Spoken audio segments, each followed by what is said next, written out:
All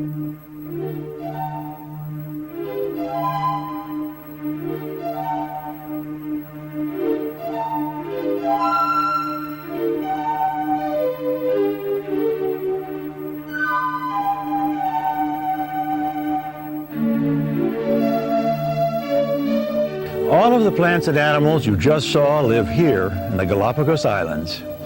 The Galapagos are a small chain of islands about 600 miles west of South America in the Pacific Ocean. Charles Darwin stopped here as one stop on his 5-year round-the-world voyage on HMS Beagle. In 1835 it was, and he later wrote of the plants and animals he saw here that they gave him a clue to that mystery of mysteries, the origin of species in our natural world. In Darwin's day, the early 19th century, a little less than 200 years ago, most people did not believe there was a mystery about the origin of species. Most scientists and most laymen believed that each kind of plant and animal was specially created by God to play a particular role in the natural world. Most people in the Western world believed further that the natural world itself was created just a few thousand years ago. And most people also believed that there was a universal flood, as described in the Bible, that destroyed many species of plants and animals. Those living species that survived in Noah's Ark were the direct ancestors of all the plants and animals that live today. That view is called creationism, or sometimes today, creation science. While it was widely accepted in the early 19th century and before, it is a view that virtually all scientists today reject as unfounded. In place of creationism, virtually all scientists today believe that the Earth is between 4 and 5 billion years old. And they believe that over that immensely long period, countless mountains have been slowly pushed up from what were once ocean floors. These same mountains then slowly eroded away back to the ocean floor. Catastrophic changes from volcanoes, floods, earthquakes, and meteor collisions have changed the surface of the Earth time and time again. Whole continents have slowly moved away from one another as the gigantic rock plates on which the continents ride slip over one another a few inches a year. Layer after layer of sedimentary rock has been built up from the deposits of silt and sand, as well as the remains of creatures who lived and died over those billions of years. Geologists point out that you can still see all of these changes on the Earth's surface, fast and slow, happening today. And virtually all biologists today are convinced that all present-day plants and animals, including human beings, are descended from earlier forms of life in an unbroken tree of life that is itself 3 to 4 billion years old. And this view is called evolution. Note I said virtually all scientists are convinced. There are a few scientists, though indeed very few, who disagree with this evolution consensus and still believe, as did their predecessors in the early 19th century, in creation science. And a much larger number of non-scientists also believe in creationism. Let's look at how this important change in our view of life on Earth came about. What is the evidence that has convinced the vast majority of the scientific community that evolution itself is not just a theory, but a fact?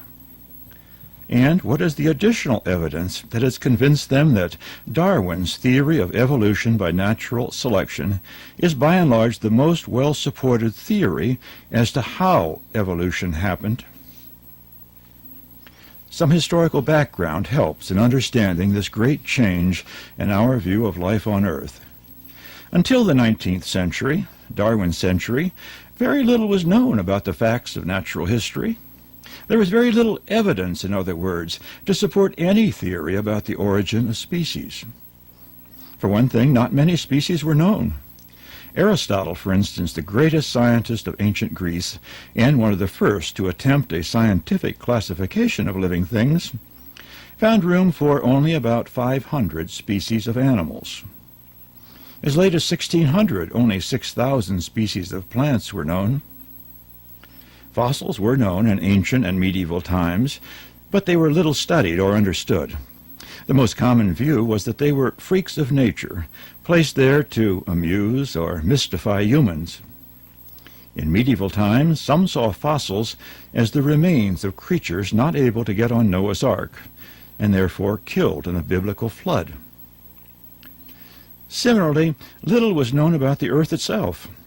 Copernicus, Galileo, and Newton had convinced the educated world, after a great deal of conflict with the Church, that the earth did not stand still at the center of the universe, nor did the sun and stars revolve around the earth.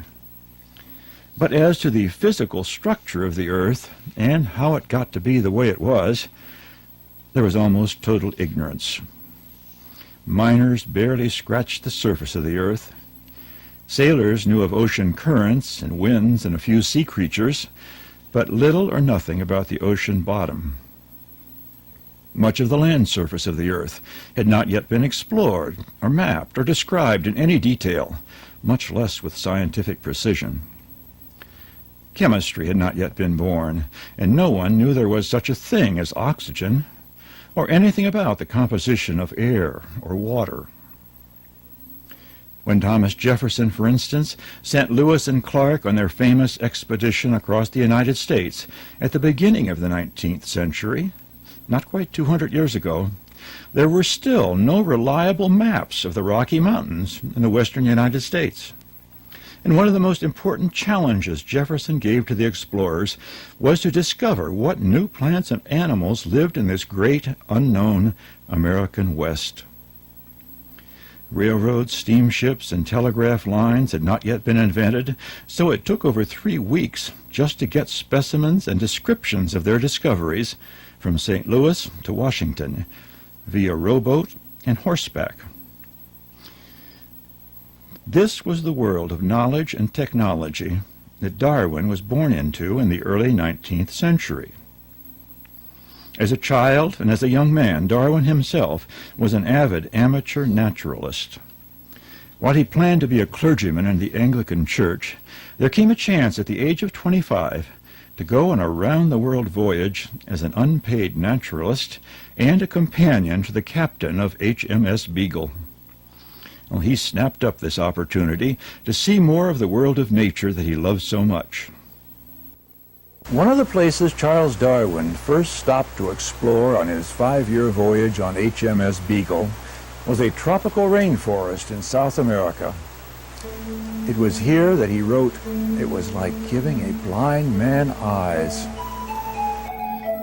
South American rainforests, he found, were very different from the English gardens, fields, and woods he was used to exploring. These mysterious, dense tropical forests surprised and delighted him with their incredible diversity of plants and animals. Every time he went ashore, he found and collected many new and unusual plants and animals no one had ever described before. He also found mountains and beaches, plains and deserts, deltas and islands, evidence of volcanoes and earthquakes that no one had ever described in geological detail before. And he found many fossils of animals and plants no one had yet described or studied. Where had all these marvelous new animals and plants come from? And why were there so many different kinds?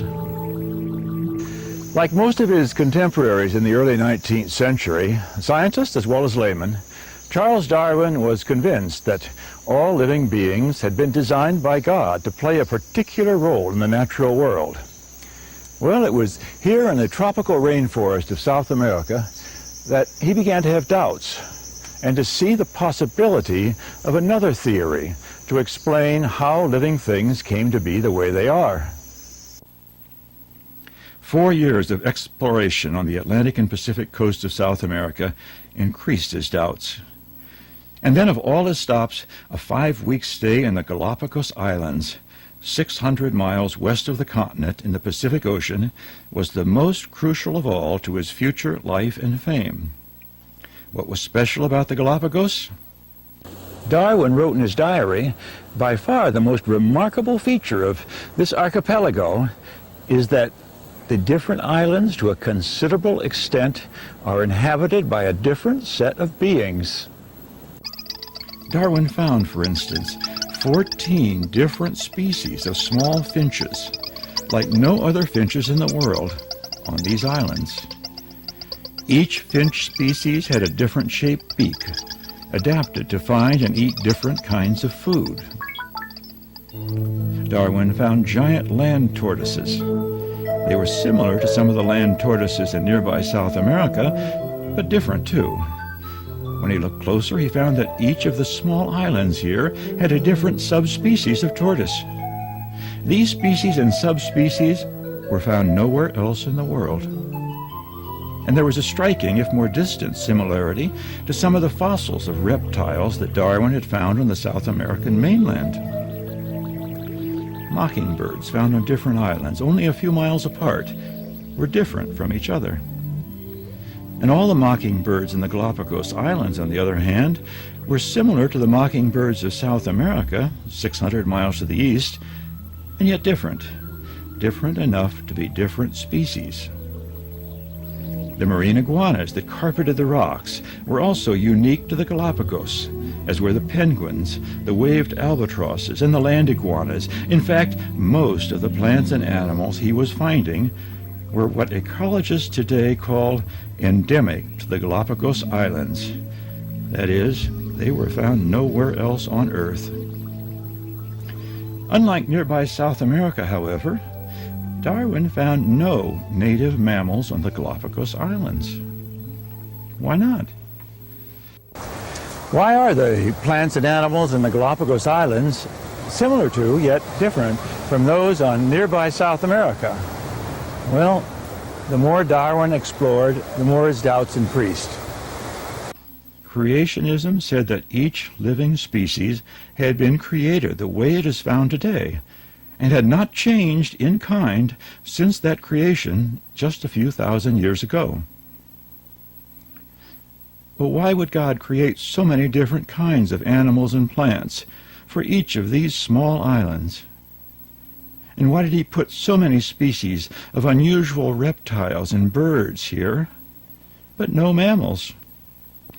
With his own eyes, Darwin had seen an enormously greater number of species of plants and animals in other parts of South America, and one of the plants and animals he knew were just then being discovered in Africa, in North America, in Asia, and in the South Pacific. How could the ancestors of all these plants and animals fit in an ark, no matter how big it was? How could they travel to get there? And how could they get back here after the flood? And what about the fossils he and others were finding in ever-increasing numbers?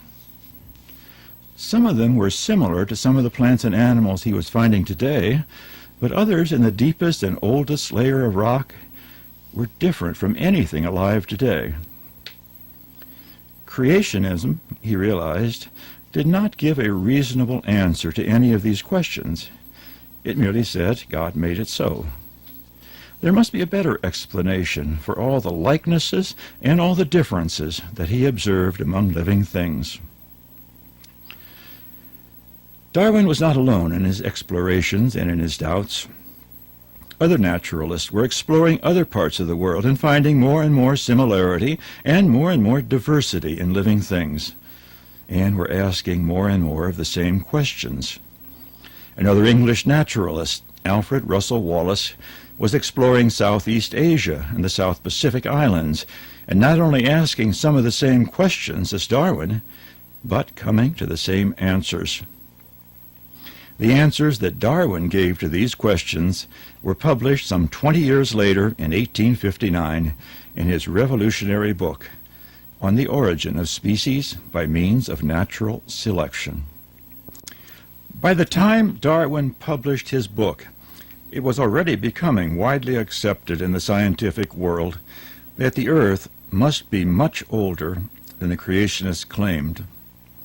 The fast-growing fossil record showed with increasing certainty that life had been very different in past ages, but it also showed that certain common patterns of ancient life structures were remarkably similar to those of today.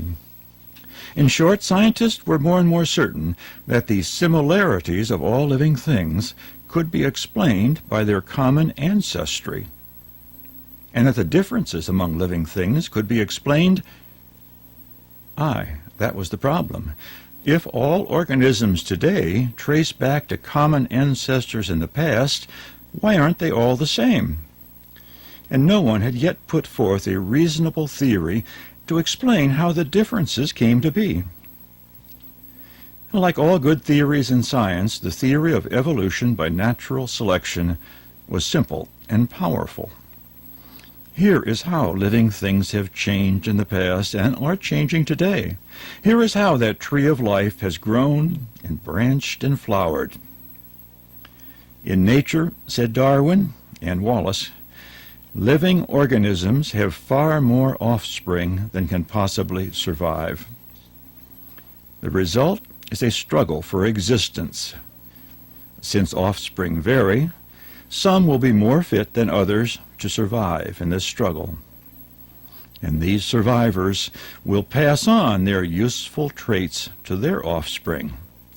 In time, much as a gardener artificially selects traits he wants in his plants, or as a pigeon breeder selects traits she wants in her pigeons, nature will select traits that are advantageous to the individuals who have them. And in time, nature's selections will result in whole new species of living things. The mystery of mysteries is solved.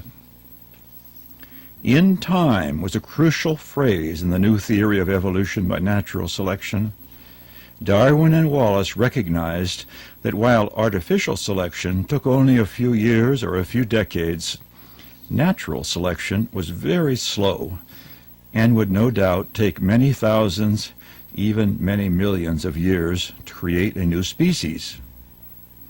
And here Darwin and Wallace had much new evidence from geology to support their theory. James Hutton in Scotland and Charles Lyell in England had pioneered in putting together new data in geology to show that indeed the Earth could not possibly be only a few thousand years old. Their observations and measurements of rock and mineral outcroppings showed that the Earth itself was constantly changing in the past and is still changing today, and it was clear that the Earth was not thousands, but many, many, many millions of years old. It all began to come together and to make sense. As an example, take all of the animals and plants that Darwin saw and wondered about in the Galapagos Islands. Evolution by natural selection answered his questions. The islands, geologists said, were made by volcanoes 4 to 5 million years ago. This time frame is confirmed today by many accepted methods in geology. In those early days, there was no life on the islands at all. However, once the volcanic lava had cooled enough, life began to arrive. Sometimes from the sea around the islands, plants and animals could swim or float and find the beaches and rocks. Some living things could come on drifting logs, and some on natural sod rafts that still today float down the rivers in Ecuador and out to sea, where they pick up the Humboldt Current and arrive 3 to 4 weeks later on one of the Galapagos Islands. And some plants and animals could arrive through the air, either blown there on storms from the mainland or on their own power like the seabirds. Using one or another of these methods, some plants, some birds, some insects, and some reptiles managed to make the journey successfully. Mammals, however, except for aquatic mammals like sea lions and fur seals, could not survive any of these transportation routes. It must have taken a long time for some of these pioneering species of plants and animals to arrive on the islands, to establish a foothold, to find food, and above all, to successfully reproduce. A few pairs of South American finches must have first done so, say, 1.5 million years ago. Plants by then had begun to carpet the islands, and some of them provided seeds that the finches could eat and nesting materials to make reproduction possible.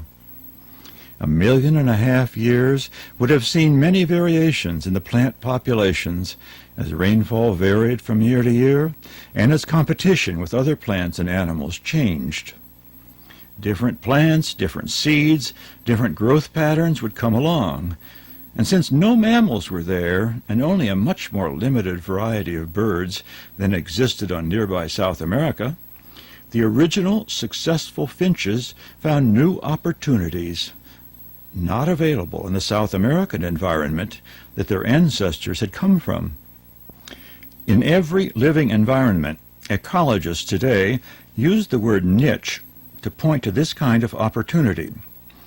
Niche means the particular role or job that any organism plays in a given environment.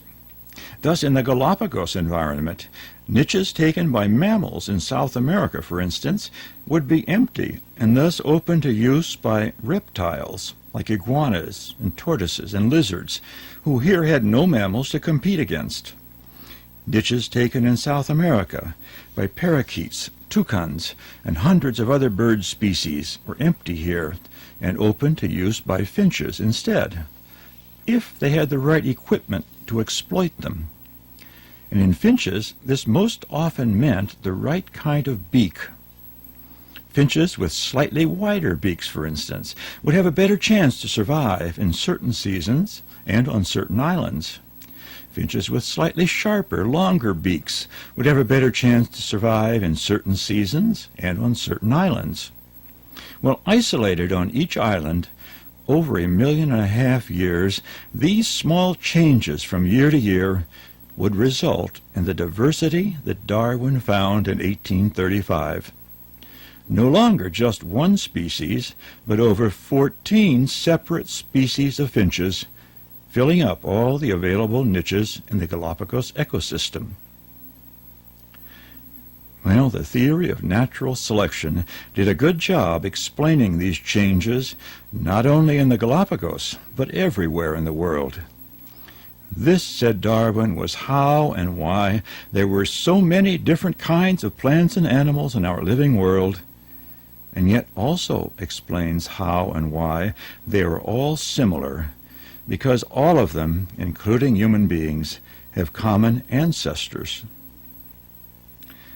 A successful theory in science, however, not only explains how things happen, it can be used to direct the way to new knowledge. Well, how do you know if a theory is true? Well, every year, scientists from around the world come here to the Charles Darwin Research Station on the Galapagos Islands to test the theory of evolution by natural selection. And in fact, in only the last 2 decades, biologists from Princeton University, for instance, have shown conclusively how evolution of Darwin's finches is still going on in these same Galapagos Islands today. With remarkable speed, in fact, new species of finches are today evolving in the Galapagos Islands. Other biologists are finding relationships in the DNA of Galapagos tortoises and the marine and land iguanas, proving their close relationships with South American tortoises and iguanas, from whom they evolved some million or so years ago. And in fact, all over the world, study after study is showing the power of the theory of evolution in action today. Medical researchers, for instance, find that the bacteria that cause tuberculosis, pneumonia, and other diseases are evolving constantly to form strains that are resistant to our antibiotics. Agricultural scientists find that insects are evolving into new varieties to become immune to our insecticides, and plants evolve to become immune to modern herbicides. DNA studies continue to show fascinating relationships among mammals, reptiles, birds, and amphibian species, families, orders, and phyla. In short, just as there is no dispute in astronomy that the Earth moves around the Sun, and not vice versa, in the international scientific community, there really is no dispute today about the reality of evolution. In other words, about the common ancestry of all living things in the living world. We all do belong to the same tree of life. Whether all the similarities and all the differences in the tree of life can be accounted for by Darwin's theory of evolution by natural selection is still in dispute. Some modern biologists claim, for instance, that the evidence shows changes in the tree are not always as slow and gradual as Darwin proposed. Jumps in the fossil record occur when sudden mutations of genes combine with changes in the environment to produce what Stephen Gould has called punctuated evolution. It should be pointed out, however, that while these jumps of punctuated evolution do lead to much more rapid change than Darwin assumed, they are still glacially slow in any human time frame. The average species, for instance, lives about 10 million years, and what Gould means by sudden change is one that occurs in the first million years of that species' lifetime. In other words, scientists debate details of just how the tree of life has grown and branched over the ages, but they are united in their conviction that the tree is a fact. All living things today have common ancestors in the past. These disputes in the scientific community are unrelated to the claims of creationists today. In science, the overwhelming consensus is clear and strong. Creationism was indeed a theory accepted by many scientists 200 years ago. However, in the light of all the accumulated evidence since those days, it is clear that creationism today is a religious belief, but one that has no standing in science. Does this mean that religion and God have no relevance to life in the past or to life today? No, it does not mean this. Many scientists today, like many non-scientists, have strong religious beliefs and find deep spiritual meanings in life on earth, then and now. There is no necessary conflict, in other words, between a belief in God and a belief in evolution. In fact, most modern Christian churches, including the Catholic Church, as recently stated by the Pope, have accepted the facts of evolution as evidenced by modern science, and for the most part have accepted Darwin's theory of evolution by natural selection as a reasonable way to explain these facts. Beyond and behind the long drama of the evolution of life on this earth, many thinkers point out there are mysteries, many mysteries, not probed by science. These are the mysteries of human consciousness, of the human soul. To explore these mysteries, they point out, science alone is inadequate. To explore these mysteries, we may also need art, poetry, music, dance, philosophy, and religion.